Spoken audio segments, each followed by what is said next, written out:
आज हम topic start करने जा रहे हैं। The topic is the compound epithelium. तो इससे पहले जो हमने डिस्कस किया था, इससे पहले हमने डिस्कस किया था सिंपल एपिथेलियम के बारे में डिस्कस किया है। सिंपल एपिथेलियम के बारे में क्या डिस्कस किया था?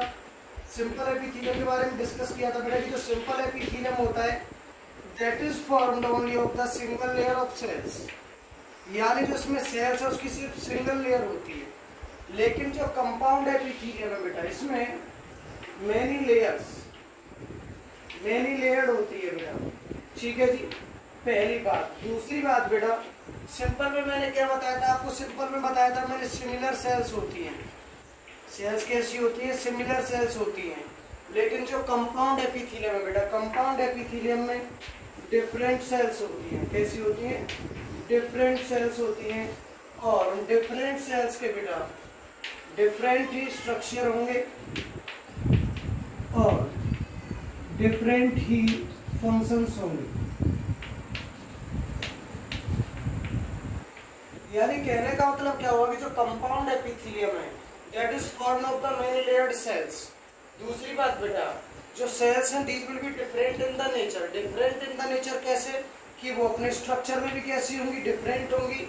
और फंक्शंस में कैसी होंगी बेटा? डिफरेंट होंगी। These forms the compound epithelium. अब बात करता हूँ अगर बेटा इनकी प्रेजेंस की, कि ये प्रेजेंट कहाँ होते हैं। तो अगर हम जब उनकी प्रेजेंस की बात करेंगे बेटा, तो जो कंपाउंड एपिथेलियम की प्रेजेंस है वो मिलेगी आपको कहाँ पर? जहाँ मोर वियर एंड टीयर होता है। जिन जगह पर मोर वियर एंड टीयर, यानी जिन जगहों पर ज़्यादा टूट फूट होती है, यानी ऐसे ऑर्गन्स जो ऑर्गन्स मतलब बहुत जल्दी टूट फूट होती है, मतलब जहाँ बॉडी को ज़्यादा हार्म होता है, वहाँ पर कैसे टिश्यूज प्रेजेंट होते हैं? Compound epithelium. एक्चुअली क्योंकि काम ही क्या है इनका? बॉडी को प्रोटेक्शन प्रोवाइड करना है, यानी कवरिंग प्रोवाइड करना है। तो that is the basic of the compound epithelium. तो what is compound epithelium? Compound epithelium is formed of many layer of cells which are different cells. Different कैसे होंगी बेटा? Different in their structure as well as different in their functions. उसके बाद बेटा presence का होगी, these are present as the places where there is more wear and tear। जहाँ पर ज़्यादा टूट फूट वाले ऑर्गन्स होते हैं बेटा, वहाँ प्रेजेंट होगा हमारा कंपाउंड एपिथेलियम। अब हम जब आगे बात करेंगे बेटा टाइप्स ऑफ कंपाउंड एपिथेलियम के, तो कंपाउंड एपिथेलियम के बेटा दो टाइप्स होते हैं। There are two types of the compound epithelium. There are two types of compound epithelium. तो कौन कौन से compound epithelium के दो टाइप का हमें स्टडी करेंगे बेटा? तो फर्स्ट टाइप कौन सा होगा बेटा? First type is the stratified compound epithelium। सबसे पहला है stratified। उसके बाद बेटा दूसरा कौन सा है? दूसरा है ट्रांजिशनल। ठीक है जी, और जिसका दूसरा नाम होता है बेटा प्लास्टिक एपिथेलियम। ठीक है जी, तो सबसे पहले हम बात करेंगे बेटा स्ट्रेटिफाइड कंपाउंड एपिथेलियम के बारे में। जब हम स्ट्रेटिफाइड कंपाउंड एपिथेलियम के बारे में बात करेंगे बेटा, तो ये जो हमारा स्ट्रेटिफाइड कंपाउंड एपिथेलियम होता है, पहले बेटा हम जनरल स्ट्रक्चर बनाएंगे। सबसे नीचे जो होगी बेटा that is the basement membrane. सबसे नीचे बेटा बेसमेंट मेम्ब्रेन होगी, और उसके ऊपर क्या प्रेजेंट होगी बेटा? There will be present the sales.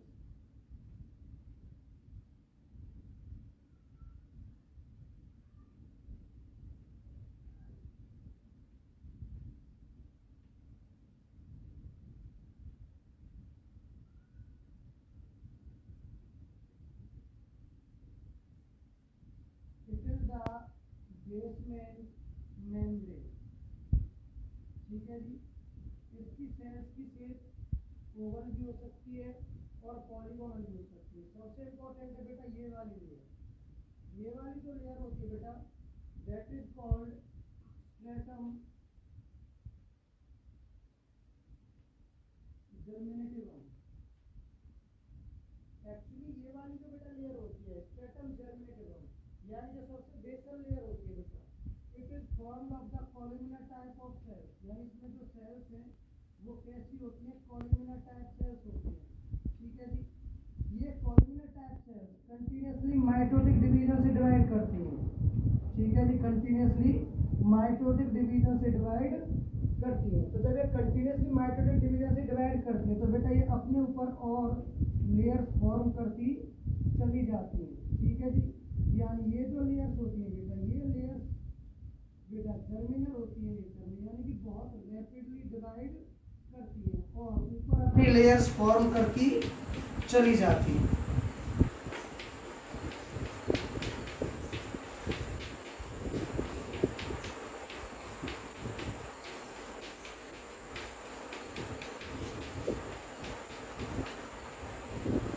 इस तरीके से लेयर्स ऑफ सेल्स फॉर्म होती चली जाएंगी बेटा, यानी सेल की लेयर के ऊपर लेयर फॉर्म होती चली जाएगी।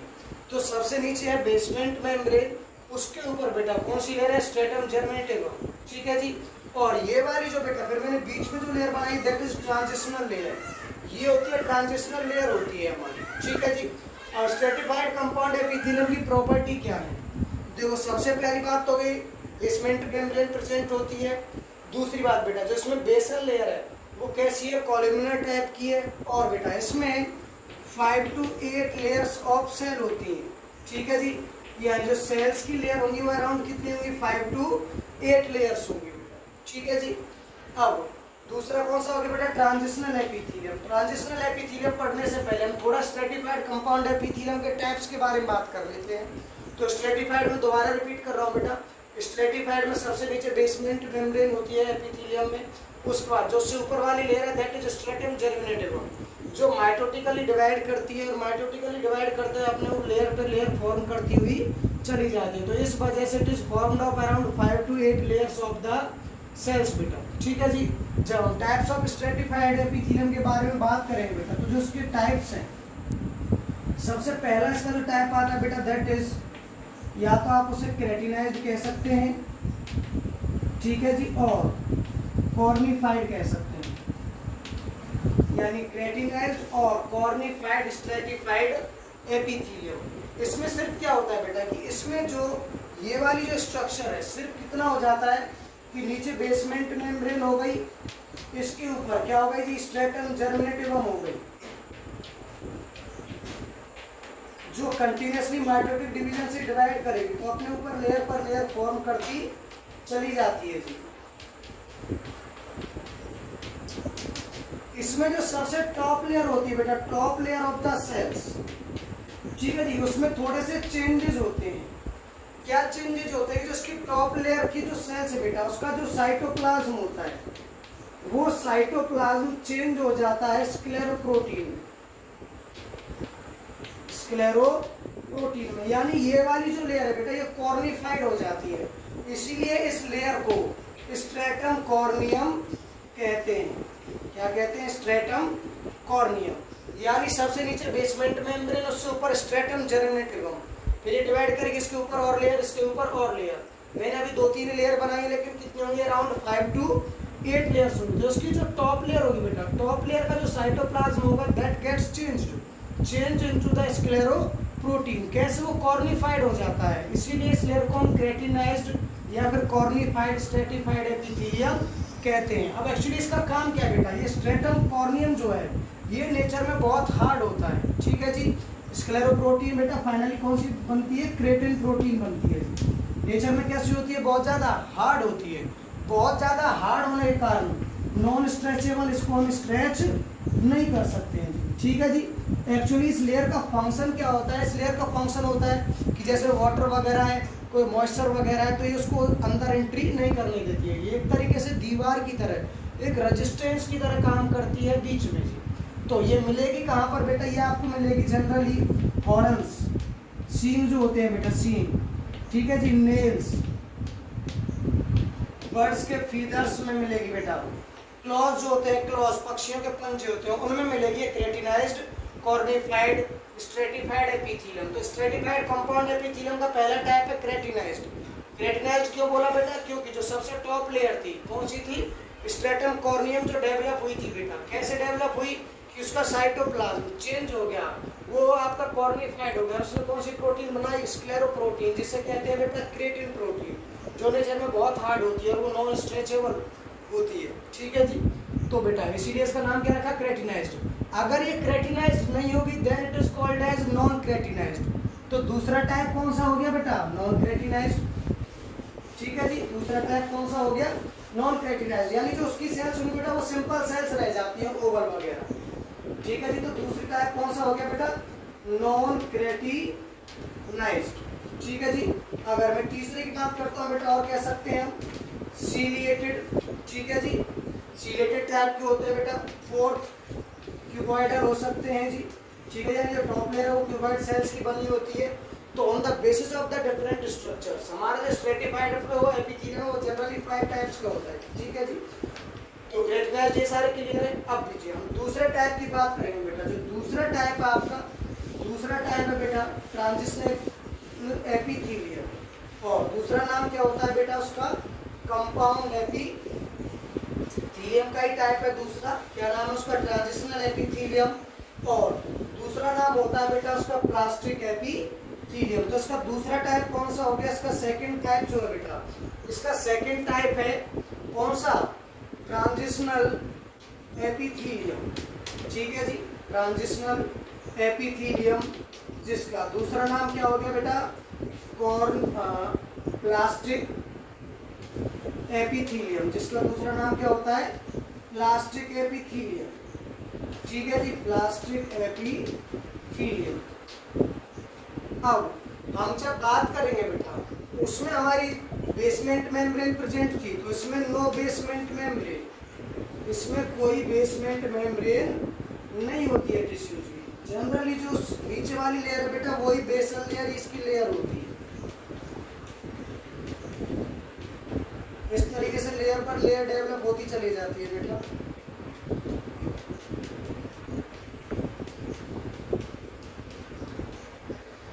यानी कि ये जो हमारे बेटा टाइप ऑफ जो हमारा ये जो ट्रांजिशनल एपिथेलियम है, इसमें कोई बेसमेंट मेम्ब्रेन नहीं होती है। बेसमेंट मेम्ब्रेन नहीं होती है तो इसकी जो सबसे नीचे वाली लेयर है बेटा, सबसे नीचे वाली लेयर का नाम क्या बताया था मैंने आपको? स्ट्रेटम जर्मिनेटिवम। क्या नाम बताया था? तो सबसे नीचे कौन सी होती है बेटा? स्ट्रेटम जर्मिनेटिवम ही होती है।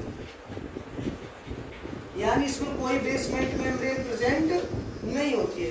अब अगर वो पूछे कि इसमें सेल टाइप कौन सा है बेटा, तो इसमें जो सेल टाइप है वो है क्यूबॉइडल सेल्स। हमारा जो स्ट्रेटिफाइड था उसमें कैसी थी? कॉलमुलर सेल्स थी, लेकिन इसमें कैसी सेल्स है? क्यूबॉइडल सेल्स है बेटा। ठीक है जी, तो इसमें जो टॉप लेयर है बेटा उसमें कॉर्निफिकेशन नहीं होता है, कॉर्निफिकेशन नहीं होता है। इसकी सेल्स सिंपल रहती है। सिंपल होने के कारण बेटा it can be easily stretched, इसको हम इजीली स्ट्रेच कर सकते हैं और इसको हम इजीली स्ट्रेच कर सकते हैं, इसीलिए इसका दूसरा नाम रखा गया है प्लास्टिक एपिथेलियम। अब जी दूसरी जो बात आती है बेटा, उसके बाद बात आती है कि इसमें जो नंबर ऑफ लेयर्स होते हैं that is 4 to 5 layers of cell. Generally 4 to 5 layers of cell होंगी, और जब वो स्ट्रेच हो जाएंगी यानी आफ्टर स्ट्रेचिंग वो कितनी बच जाती है बेटा? 2 to 3 लेयर्स बच जाती है बस। यानी अगर मान लो ट्रांजिशनल एपिथेलियम में कितने number of layers of cell है? 4 to 5 लेयर्स ऑफ सेल है। अगर वो 4 to 5 लेयर्स को हम बेटा क्या कर देते हैं? स्ट्रेच कर देते हैं। तो स्ट्रेच करने के बाद वो कितनी बच जाती है? 2 to 3 लेयर्स बच जाती हैं। इसीलिए इसका दूसरा नाम क्या रखा गया है? प्लास्टिक एपिथेलियम, क्योंकि प्लास्टिक की चीज स्ट्रेच हो सकती है। ठीक है जी, तो बेटा उसके बाद दूसरी बात जो बोलेंगे, हमने पहले बताया उसमें कैसा था टाइप ऑफ सेल? कॉलमुलर। इसमें कैसा टाइप है? क्यूबॉइडल। अब जी बात आती है इसकी प्रेजेंस की, ये प्रेजेंट कहाँ होगा? तो बेटा इसकी प्रेजेंस की अगर मैं बात करता हूँ तो यूरेटर में, यूरिनरी ब्लैडर में। ठीक है जी, इन जगहों पर प्रेजेंट होता है क्या हमारा बेटा? Transitional epithelium. क्यों? क्योंकि this can be stretched, stretch हो सकते हैं ताकि ज्यादा से ज्यादा यूरिन को स्टोर कर सके। अब जी हम बात करेंगे बेटा यहाँ पर, फिर उसके बाद जनरल सी बात दोबारा रिपीट कर देता हूँ। ट्रांजिशनल जो एपिथेलियम है उसमें कोई बेसमेंट मेम्ब्रेन नहीं होती, सबसे नीचे वाली लेयर स्ट्रेटम जर्मिनेटिवम होती है जो कैसी सेल्स की बनी होती है? क्यूबॉइडल सेल्स की। इसमें जो नंबर ऑफ लेयर्स होती है सेल की वो 4 to 5 लेयर ऑफ सेल्स होती है। ठीक है जी, इसमें स्ट्रेटम कॉर्नियम नहीं है, इजीली इसकी सेल्स स्ट्रेच कर सकती हैं। तो after stretching these 4 to 5 layers becomes 2 to 3 layers. ठीक है जी, अब स्ट्रेच हो सकता है इसीलिए हम इसका दूसरा नाम क्या रख देते हैं? ट्रांजिशनल एपिथेलियम या फिर प्लास्टिक एपिथेलियम। कहाँ मिलेगा बेटा? जनरली मिलेगा यूरेटर में और यूरिनरी ब्लैडर में। तो हम ये से डिफरेंसेस बता सकते हैं किस किस के बीच में, स्ट्रेटिफाइड और ट्रांजिशनल, दोनों के बीच में डिफरेंस बताएंगे बेटा। क्या डिफरेंसेस बताएंगे समझना ध्यान से। अब आप खुद भी बता सकते हैं। अगर मैं एक साइड लिख देता हूँ स्ट्रेटिफाइड और दूसरी साइड क्या लिख देता हूँ जी, ट्रांजिशनल।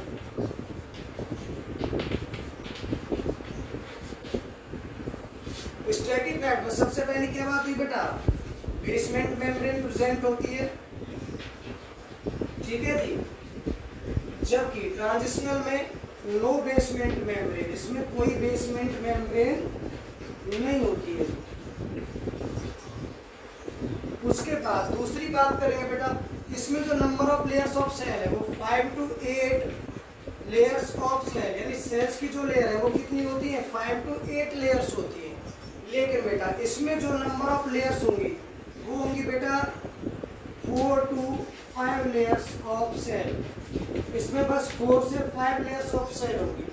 तीसरी बात बेटा, इसमें टाइप ऑफ सेल कैसा है, कॉलमिनर सेल्स होती है, जो उसमें सबसे नीचे बेसल लेयर होती है बेटा। जबकि इसमें जो बेटा सेल्स है वो कैसी हैं, क्यूबॉइडल सेल्स होती है, ठीक है जी, क्यूबॉइडल सेल्स होती है। इसमें स्ट्रेटम कॉर्नियम होता है, इसीलिए नॉन स्ट्रेचेबल, इसको हम स्ट्रेच नहीं कर सकते हैं। जबकि इसमें स्ट्रेटम कॉर्नियम नहीं होता है तो hence it can be easily stretch, यानी इसको इजीली स्ट्रेच किया जा सकता है। जब हम इसको स्ट्रेच कर देंगे बेटा तो 4 to 5 लेयर्स कितनी बच जाएंगी, 2 to 3 लेयर्स बच जाएंगी। फिफ्थ बेटा कहाँ प्रेजेंट होंगे, मैंने अभी बताया हॉर्न्स, सीन जो होते हैं, क्लॉज, पंजे, फीदर्स, ठीक है जी, नेल्स, इन सब जगहों पर प्रेजेंट होंगे जहाँ केराटिन प्रोटीन होती है। लेकिन बेटा ये कहाँ प्रेजेंट होंगे, यूरिनरी ब्लैडर में जी, और कहाँ प्रेजेंट होंगे, यूरेटर में जी, जहाँ इजीली स्ट्रेचिंग हो सके ताकि ज़्यादा से ज़्यादा यूरिन को स्टोर किया जा सके। अगर मैं और डिफरेंसेस बताऊँ तो इसमें बेटा इसको कॉर्निफिकेशन कर सकते हैं, इसमें कॉर्निफिकेशन नहीं कर सकते हैं। कॉर्निफिकेशन का मतलब बताया था मैंने कि इसकी जो टॉप लेयर होती है, स्ट्रेटम जो कॉर्नियम होती है, वो स्ट्रेटम कॉर्नियम का जो साइटोप्लाज्म है वो साइटोप्लाज्म चेंज होकर किसमें कन्वर्ट हो जाता है, स्क्लेरोप्रोटीन में, यानी केराटिन में चेंज हो जाता है, जबकि इसमें ऐसा कुछ नहीं होता है। These are the general differences between the stratified compound epithelium and the transitional compound epithelium. तो बेटा अगले जो हम टाइप की बात कर रहे हैं, अगला जो टाइप है, अब हम बात करेंगे बेटा वहाँ एपिथेलियम टिश्यू के टाइप्स खत्म हो जाते हैं, लेकिन बेटा हम स्पेशल टाइप्स ऑफ एपिथेलियम भी पढ़ेंगे। बहुत सी बुक्स में स्पेशल टाइप्स ऑफ एपिथेलियम दे रखे हैं, तो स्पेशल टाइप्स ऑफ एपिथेलियम में बेटा जो सबसे पहला टाइप है दैट इज न्यूरो एपिथेलियम। सबसे पहला है जी न्यूरो एपिथेलियम। वर्ड से क्लियर हो रहा है बेटा, न्यूरो, न्यूरो का मतलब क्या हो गया, न्यूरॉन, और न्यूरॉन वर्ड किससे कनेक्टेड होता है बेटा, सेंसिटिविटी, ठीक है जी। यानी ये उन जगहों पर प्रेजेंट होंगे बेटा जहां पर क्या होती है, सेंसिटिविटी होती है। एक्चुअली जो इसकी सेल्स होती है बेटा, इसकी सेल्स में दो चीजें होती हैं, एक एंड पर तो मिलेंगे बेटा नर्व फाइबर, क्या मिलेंगे, नर्व फाइबर जो स्टिमुलेट करते हैं, और दूसरी एंड पर मिलेंगे बेटा सेंसरी हेयर्स जो चीजों को क्या करते हैं, सेंस करते हैं। तो सीधी सी बात है, वर्ड से क्लियर हो रहा है न्यूरो एपिथेलियम से। न्यूरो मतलब क्या हो गया, न्यूरॉन, न्यूरॉन का मतलब क्या हो गया, चीजों की सेंसिटिविटी, और सेंसिटिविटी कहाँ लगती है भाई, तो इसका मतलब कहाँ हो गया भैया, नोज में होंगे, ठीक है जी। और नोज के अलावा कहाँ हो सकते हैं बेटा, टंग पे हो सकते हैं। तो वहां कौन से बेटा टाइप प्रेजेंट होंगे, न्यूरो एपिथेलियम। उसके बाद जो हम दूसरे टाइप की बात करेंगे बेटा that is myoepithelium. Myoepithelium. एक चीज और बता देता हूँ एडिशनल, अगर इसमें तुमसे कोई पूछने लग जाए कि टाइप ऑफ सेल कैसी होती है बेटा, तो इसमें कॉल्यूमिनर सेल्स होती है जी। कैसी सेल्स होती है, कॉल्यूमिनर सेल्स होती है, ठीक है जी। मायो जो वर्ड है बेटा, मायो वर्ड लिया गया है प्रोटीन से जिसका नाम है जी मायोसिन, यानी दो प्रोटीन्स होती है बेटा, एक्टिन और मायोसिन, जो कहाँ प्रेजेंट होती है, हमारे मसल्स में प्रेजेंट होती है बेटा। किस में हेल्प करती है, कॉन्ट्रैक्शन में हेल्प करती है, यानी जिन जगहों पर ज्यादा कॉन्ट्रैक्शन की जरूरत पड़ती है ताकि कॉन्ट्रैक्शन के द्वारा सीक्रेशन हो सके चीजों का, ठीक है जी, वहां कौन से टाइप का एपिथेलियम होगा, मायो एपिथेलियम एपिथीलियम। एग्जांपल ले सकते हैं बेटा मायो एपिथीलियम का, जैसे कि स्वेट ग्लैंड्स, वहां पर क्या मिलेगा आपका मायो एपिथीलियम बेटा। उसके बाद जो लास्ट जो टाइप आता है बेटा स्पेशल एपिथीलियम में, that is the glandular epithelium. ठीक है जी। तो पहला टाइप हो गया बेटा न्यूरो एपिथीलियम। न्यूरो वर्ड से क्लियर हो रहा है, मतलब कि न्यूरॉन टाइप। न्यूरॉन का मतलब क्या हो गया, सेंसिटिविटी, यानी चीजों में सेंसिटिविटी होगी बेटा। ठीक है जी। दूसरा टाइप कौन सा हो गया बेटा, मायो एपिथीलियम। मायो से क्लियर हो रहा है, यानी कि मायोसिन प्रोटीन की बात हो रही है। मायोसिन प्रोटीन और एक्टिन प्रोटीन बेटा मसल्स के कॉन्ट्रैक्शन में हेल्प करते हैं जी। ठीक है जी। तो बेटा वहां कौन सा एपिथीलियम प्रेजेंट होगा, मायो एपिथीलियम। जैसे कि आपका भाई ग्लैंड्स हो गए, स्वेट ग्लैंड वगैरह हो गए बेटा। उसके बाद जो तीसरा टाइप आता है बेटा, इसका जो आप इंपॉर्टेंट पढ़ोगे, तीसरा टाइप है बेटा स्पेशल टाइप ऑफ एपिथीलियम में ग्लैंडुलर एपिथीलियम। ठीक है जी, glandular epithelium. Glandular epithelium word से क्लियर हो रहा है बेटा। ग्लैंडुलर, ग्लैंडुलर का मतलब क्या हो गया बेटा, किसकी बात हो रही है, ग्लैंड्स की बात हो रही है।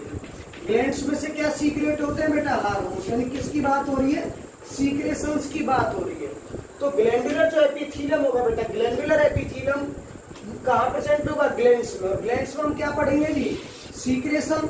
अब इस एपिथीलियम के बेसिस पर बेटा और सीक्रेशंस के बेसिस पर, स्ट्रक्चर के बेसिस पर बेटा तो हम पढ़ेंगे आगे टाइप्स ऑफ ग्लैंड्स। तो बेटा सबसे पहला जो टाइप है ग्लैंड्स का, on the basis of number of cells. Glands के टाइप है जी। अब क्या पढ़ रहे हैं हम, ग्लैंड्स के टाइप पढ़ रहे हैं। ग्लैंड्स के टाइप किसके बेसिस पर पढ़ रहे हैं, सबसे पहले on the basis of number of cells के बेसिस पर। तो नंबर ऑफ सेल्स के बेसिस पर बेटा ग्लैंड्स दो टाइप के होते हैं। पहला हो गया यूनिसेलुलर, पहला हो गया कौन सा टाइप, यूनिसेलुलर टाइप। और दूसरा टाइप कौन सा हो गया बेटा, मल्टीसेलुलर टाइप। ठीक है जी। जब हम बात करेंगे यूनिसेलुलर, यानी ऐसे ग्लैंड्स जो किसके बने होते हैं बेटा, ओनली सिंगल सेल के बने होते हैं। ठीक है जी। वर्ड से क्लियर हो रहा है। मल्टी सेलुलर, मल्टी का मतलब क्या हो गया, मेनी, और सेलुलर मतलब सेल्स, यानी ऐसे ग्लैंड्स जो मेनी सेल्स के बने होते हैं। तो सिंगल सेल में अगर मैं बात करूंगा बेटा, इसका बेस्ट एग्जांपल आता है गॉबलेट सेल्स। क्या आता है जी, गॉबलेट सेल्स। ठीक है जी। गॉबलेट सेल्स में से क्या रिलीज होता है बेटा, म्यूकस रिलीज होता है।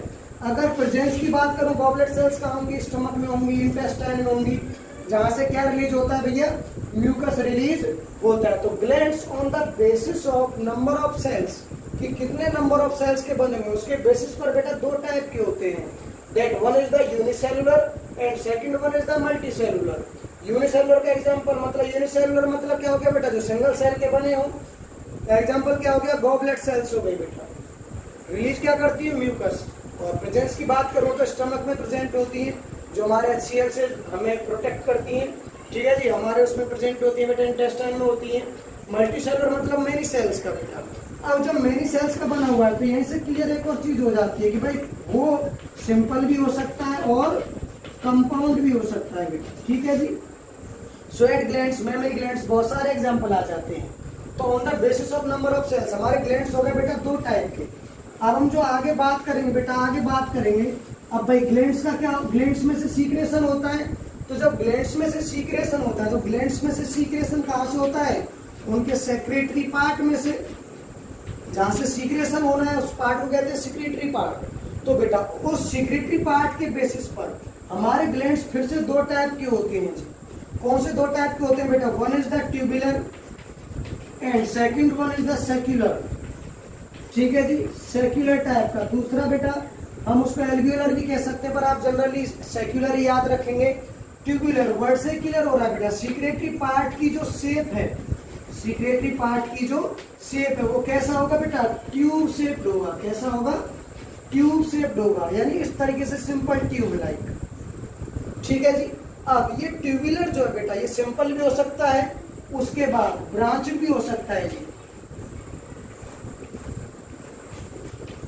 यानी इसमें ब्रांचिंग भी हो सकती है। ठीक है जी। ऐसे बेटा जो सेक्युलर है हमारा, सेक्युलर का मतलब क्या हो गया, सेक्स, यानी कि एल्वियोलाइट होते हैं बेटा। तो इसकी जो स्ट्रक्चर होगी बेटा वो कुछ इस तरीके की होती है। ठीक है जी। तो सिंपल ये हो गया। अगर मान लो ब्रांच्ड की बात करता हूं तो बेटा ब्रांच्ड कैसा होगा, इस तरीके से ब्रांच्ड बन जाएगा, यानी सर्कुलर भी सिंपल भी हो सकता है और ब्रांच भी हो सकता है। ट्यूबुलर की बात करूं तो बेटा इसमें स्वेट ग्लैंड्स आ गए, ठीक है जी, और आपके क्या आ सकते हैं, सेबेसियस ग्लैंड्स आ गए, बहुत सारे ग्लैंड्स हैं। अगर सेक्युलर की बात करता हूं तो बेटा सेक्युलर का एग्जांपल क्या आ जाएगा, जैसे कि मेमरी ग्लैंड्स हो गए फीमेल में। तो on the basis of the secretory part, यानी ग्लैंड का जो सीक्रेटरी पार्ट है उसकी शेप कैसी है, उसके बेसिस पर हमारे ग्लैंड्स फिर से दो टाइप के बन जाते हैं। One is the tubular and second one is the secular, ठीक है जी। उसके बाद बेटा जब हम अगली बार एक बात करेंगे बेटा, तो अगली बार टाइप्स ऑफ ग्लैंड्स के बेटा किसके बेसिस पर डिवाइड करेंगे, अब की बार डिवाइड करेंगे बेटा on the basis of secretion, ठीक है जी, कि जो सीक्रेशन है वो किस तरीके से हो रहा है उसके बेसिस पर बेटा ग्लैंड्स अब की बार दो टाइप के नहीं तीन टाइप के होंगे जी। सबसे पहला जो टाइप होगा बेटा दैट इज, हम उसको कहते हैं एपिक्राइन, दूसरा हो गया जी एपोक्राइन, और तीसरा हो गया बेटा होलोक्राइन, ठीक है, जिसको हम मीरोक्राइन भी कह सकते हैं, आप मीरोक्राइन भी कह सकते हैं, एपिक्राइन भी कह सकते हैं, ठीक है जी।